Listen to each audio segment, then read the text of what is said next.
Cooker விசில மறந்து உணவு வீணாகி போச்சா? இனி அந்த கவலையே வேண்டாம். வழங்குகிறோம் உலகின் முதல் விசில் கவுண்டர் குக்கர், புதிய அல்ட்ரா குரோனோ.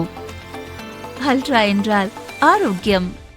தமிழகத்தில் நடந்து முடிந்த சட்டசபை தேர்தலில் நடிகர் விஜய் தலைமையிலான தாவேக 108 இடங்களில் வெற்றி பெற்று தனிப்பெரும் கட்சியாக உருவெடுத்தது.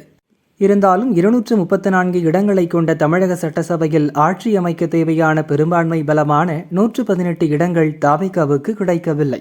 தொடக்கத்தில் காங்கிரஸ் 5, இந்திய கம்யூனிஸ்ட் 2, மார்க்சிஸ்ட் கம்யூனிஸ்ட் 2 மற்றும் பிசிக 2 என வெளியிலிருந்து எம்எல்ஏக்கள் ஆதரவு கிடைத்ததன் மூலம் விஜய் முதல்வராக பதவியேற்றார்.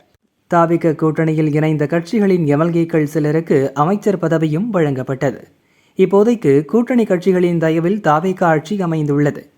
கூட்டணி கட்சிகளின் தயவில் ஆட்சியை நடத்துவதை விட தாவேகாவை தனி பெரும்பான்மை கொண்ட அரசாக மாற்ற முதல்வர் விஜய் திட்டமிட்டு வருவதாக கூறப்படுகிறது.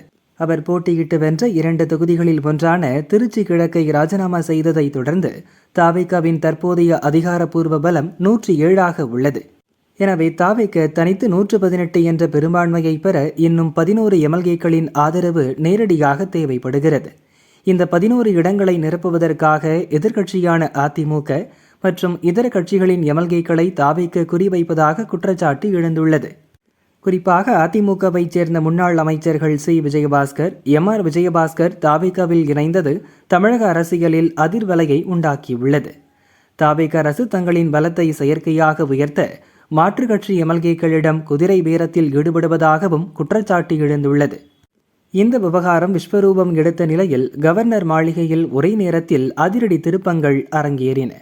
முதலாவதாக திமுக முக்கிய நிர்வாகிகள் கவர்னர் ராஜேந்திர அர்லேக்கரை சந்தித்து தாவேக அரசின் குதிரை பேர நடவடிக்கைகள் குறித்து ஆதாரங்களுடன் புகார் அளித்தனர்.